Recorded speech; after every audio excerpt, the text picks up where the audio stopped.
No one here needed to lie. The system rewarded exactly this outcome. Once the incentives are clear, the ending becomes obvious.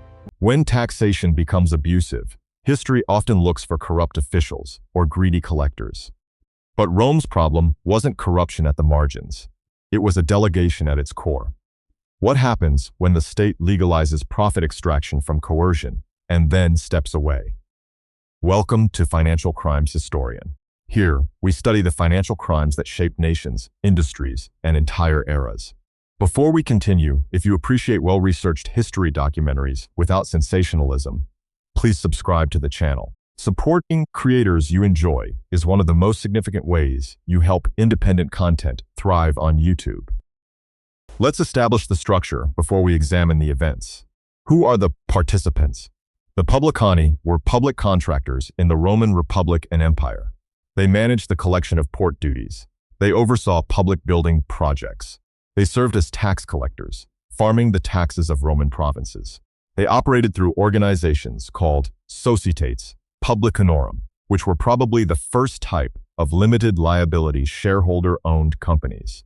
The Roman state, specifically the Senate during the Republic, provincial subjects scattered across Sicily, Asia Minor, Hispania, and Gaul, elite investors from both the equestrian and senatorial classes, oversight institutions, courts, governors, assemblies. Each participant operated under distinct incentives. Let's see what each of them was rewarded for. The state was rewarded for immediate certain revenue without administrative burden. During the Republican era, civil service, which was the size of a modern mid-sized city government, dealt with organizing public policy for nearly 30 million people. Rome lacked the capacity to collect taxes directly. The Publicani paid Rome upfront. Rome received guaranteed funds immediately. The Publicani were rewarded for maximizing extraction beyond the contracted amount. Any excess tax collected over their bid would be pure profit. The right to collect taxes for a particular region would be auctioned every few years for a value that approximated the tax available for collection in that region. Whatever they collected above that contracted price belonged to them. Investors were rewarded for short-term yield, not long-term stability. Senators could not take part in the management of the societates publicanorum or other business activities, but they could be shareholders of the companies. They received returns without assuming direct operational control. This separation of ownership from management created a crucial loophole. Senators could profit from tax collection while maintaining distance from the actual extraction. Officials were rewarded for political distance and believable denial. The system allowed senators to profit while maintaining separation from the mechanics of collection. Governors in the provinces faced conflicting pressures. They needed Publicani's cooperation for revenue. They also needed to avoid provincial uprisings that might threaten their careers. Provincial subjects had a single incentive: compliance, regardless of sustainability.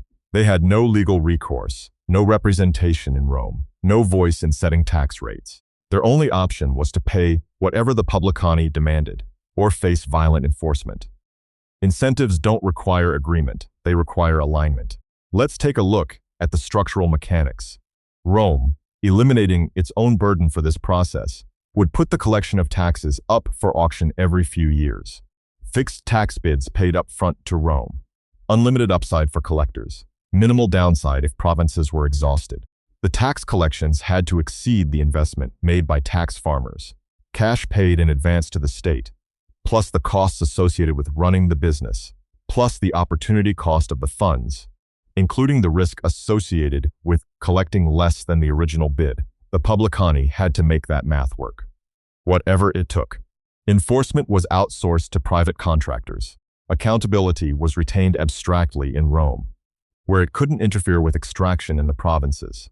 The geographical distance between the Senate and provinces created an information gap that Publicani exploited systematically. Why did Rome employ this system? 3 main reasons explain it. Roman leaders had no interest in working with a skilled, empowered bureaucracy. Leaders enjoyed limited control over public funds and were not interested in maximizing public wealth. And tax farming capped the state's entitlement to revenue at an auction price, which freed further exploitation of the provinces from the stigma of defrauding the Roman people. The system didn't ask participants to be ethical or unethical. It asked them to respond rationally.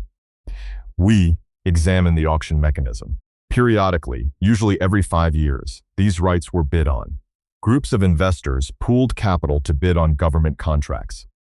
Those who offered the lowest price won construction deals, and those who guaranteed the highest amount of collected taxes for the Senate succeeded in winning tax collection deals.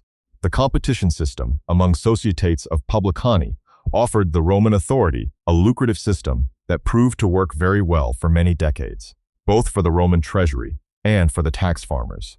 But the competition also created pressure to overbid, to win contracts, to project confidence to shareholders, to demonstrate growth to investors.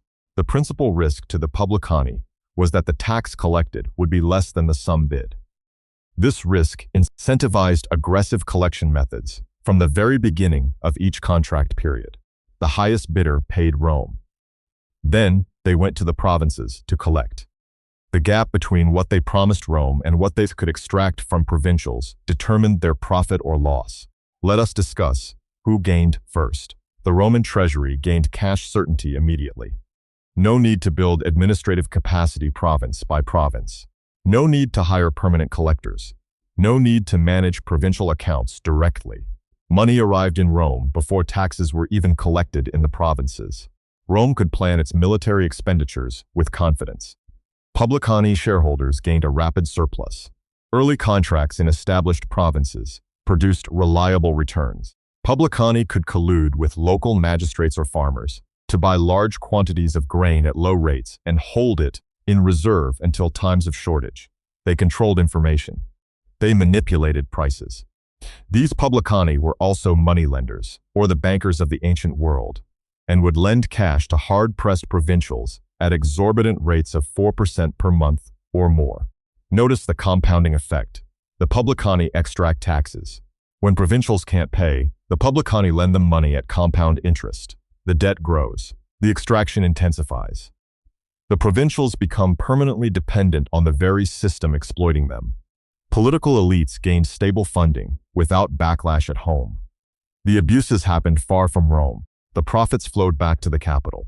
Roman citizens, exempt from direct taxation after 167 BCE, benefited from provincial extraction without witnessing its cost. Why success looked legitimate? Contracts were legal. The system was set up initially to increase the efficiency of tax collection within Rome itself. But the system quickly spread to the provinces. By 123 BCE, Gaius Gracchus passed legislation formalizing Publicani control over the wealthiest provinces. Revenue increased year over year. Expansion appeared affordable. Rome conquered new territories and immediately converted them into revenue streams through the Publicani system. Each new province validated the model. Complaints came from distant provinces with little voice: Sicilian farmers, Asian merchants, Hispanic miners, Gallic tribes. They had no representation in Rome. Their grievances traveled slowly, if at all. By the time complaints reached the Senate, the damage was done, and the profits were distributed. Early success did not look suspicious. It looked like confirmation. Let's talk about the legal framework. The laws for tax collection only established guidelines for implementation. So the Roman authority had the power to modify the tax farming contracts. The Publicani could be favored by the magistrates, who usually limited themselves to following previous practices. The magistrates also arbitrated quarrels derived from tax collection activities. The system was flexible enough to accommodate Publicani interests, rigid enough to extract from provincials, and opaque enough to hide the actual mechanics from scrutiny in Rome. When rewards arrive early, they validate the system, even if the system is fragile. The Societas Publicanorum demonstrated early corporate behavior. The management structure of the societies represented a core periphery structure with a relatively small permanent management structure and a large short-term operative workforce, which could be adjusted according to successes and losses in consecutive competitive tenders. They hired workers for specific contracts. They shed labor when contracts ended. They operate across vast distances with minimal central oversight. This organizational innovation enabled scale. It also enabled abuse at scale, who absorbed risk over time. provincial farmers, and merchants. They faced assessments that varied arbitrarily year to year. Local elites were forced to advance taxes on behalf of their communities. Local communities were permitted freedom in how they collected their dues, but their local elite continued to underwrite their city's tax liabilities and transport tax revenues. The principle of communal liability for taxes deferred risk for the state and obviated the need for an expensive bureaucracy. Rome pushed risk onto local communities. Communities pushed risk onto local elites. Local elites extracted from their own populations to meet quotas set by Publicani, who had no stake in provincial stability. Communities stripped of buffers against bad harvests. Families with no margin for error. One drought, one crop failure, one military requisition. Any disruption pushed them into debt, and debt meant borrowing from the Publicani at compound interest. What they thought they were buying. Provincial subjects believed they faced certain obligations under Roman rule, temporary pressure during wartime. They thought they were part of the Roman system, which would provide protection and stability in exchange for taxation. The rhetoric from Rome suggested partnership. Provinces sent taxes. Rome provided military defense, legal infrastructure, and trade networks. That was the arrangement they understood. What they actually absorbed. Arbitrary assessments that changed without warning. During wartime, Publicani supplied the Roman military using their own personal resources. They would make a profit by collecting taxes on the local populace. This tax would be collected by local municipal councils. If the council failed to fulfill the quota, a not uncommon occurrence, the fiscus would provide the publican with the uncollected quantity of wealth and place the council in debt for the expense. Read that mechanism again. If a province couldn't pay, Rome itself would advance the money to the Publicani, then add that amount to the province's debt. The Publicani got paid regardless. The province accumulated debt it couldn't repay. The system guaranteed Publicani profits while transferring all risk to provincial populations. Violent enforcement. No recourse proportional to harm. The courts that might have protected them were controlled by the same equestrian class that ran the Publicani companies. The incentives did not change, but who bore the risk did. Case study. The province of Asia. The wealthiest province in the Roman world.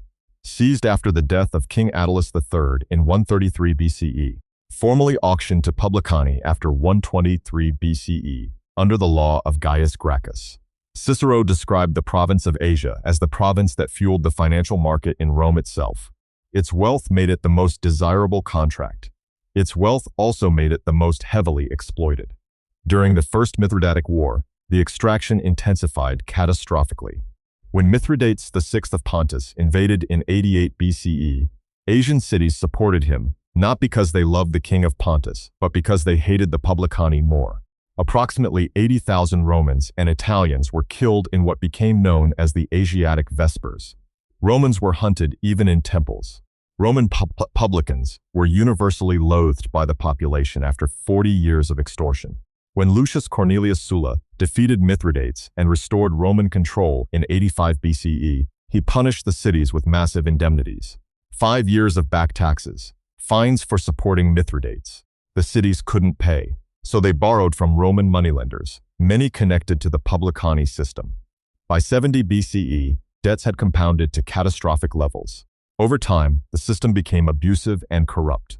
Once an auction was won, the tax farmers enjoyed exaggerated freedom to extract revenues from the provinces. Let's look at the structural insight. The early beneficiaries transferred risk downward and outward over time. Information asymmetry. Provincials couldn't verify what Rome actually required versus what the Publicani claimed to require. Dependence on continued extraction to service earlier obligations. Once provinces borrowed to pay taxes, they needed continuous extraction just to service debt, even before paying current taxes. By the time the system needed restraint, those best positioned to provide it had already been paid. Why rational people participated? Number 1. Rational calculation. No alternative tax infrastructure existed in the Republic. Rome lacked the bureaucratic capacity to collect taxes directly across its vast territories. The Senate had no interest in building such capacity. Creating a permanent bureaucracy would have required surrendering political control. It would have required transparency. It would have required accountability mechanisms that threatens senatorial autonomy. During the Republican era, civil service dealt with organizing public policy for nearly 30 million people across 3 continents. The solution was extensive use of private contracting, competitive pressure to win contracts. If one societas declined to bid aggressively, another would. The completion system among societates of Publicani offered the Roman authority a lucrative system. Investors expected returns. Managers needed to demonstrate success. The auction mechanism rewarded overbidding because underbidding meant losing contracts to competitors. Belief that political reform would arrive later. Participants assumed the system would be adjusted before collapse. They assumed Roman institutions would intervene if extraction became unsustainable. They assumed wrong. The institutions were captured by the same people, profiting from the extraction. Participation wasn't reckless. It was reasonable within the information available. Number 2. Incentives over intention. Why moderation was individually irrational. A publicanus who collected only the legal amount would lose money on the contract. Remember the structure. They paid Rome up front. They had operating costs. They had investors expecting returns. To break even, they had to extract more than the bid. To profit, they had to extract significantly more. The principal risk to the Publicani was that the tax collected would be less than the sum bid. This risk incentivized aggressive collection methods from day one of each contract period. Why exiting early meant forfeiting sunk costs. Once a societas paid Rome up front, that capital was committed. The payment was non-refundable. Walking away meant losing everything already invested. Continuing meant a chance to recover costs and potentially profit. This created a commitment trap. The deeper into the contract period, the more desperately they needed to extract funds to justify earlier expenditures.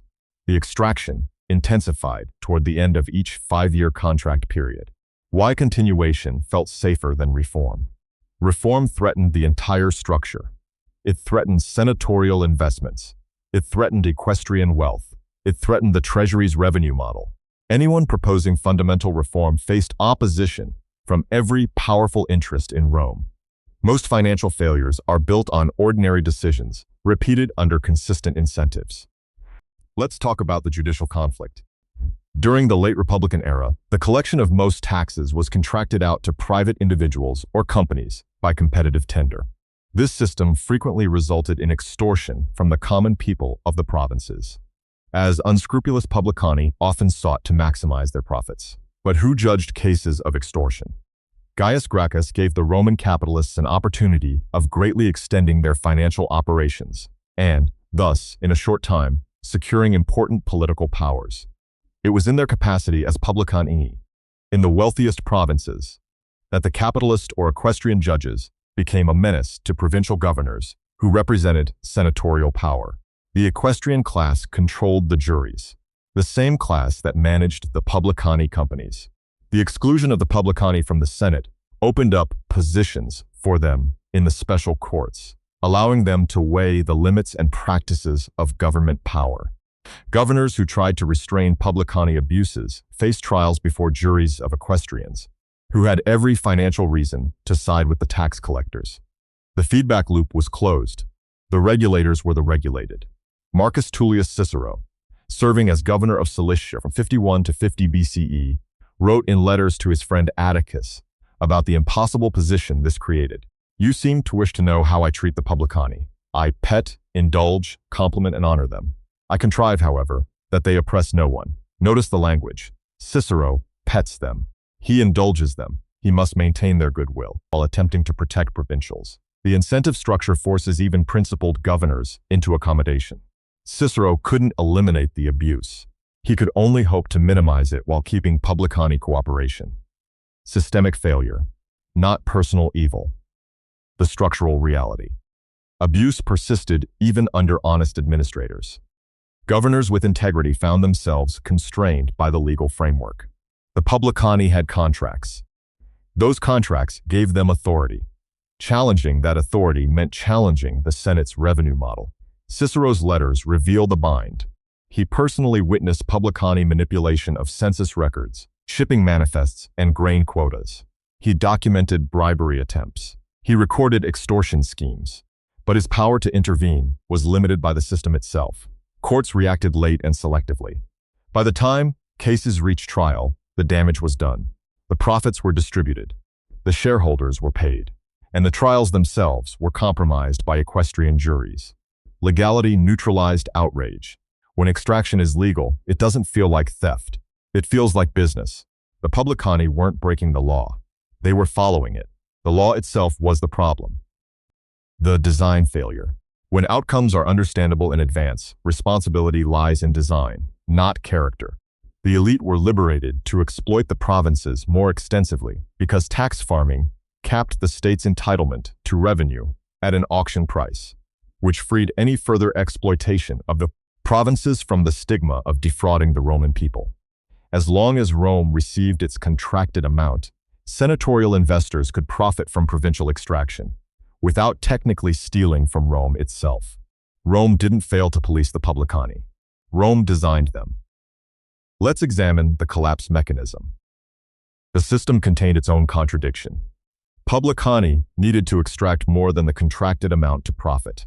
But excessive extraction destroyed the tax base. Farmers couldn't pay. Merchants went bankrupt. Communities collapsed.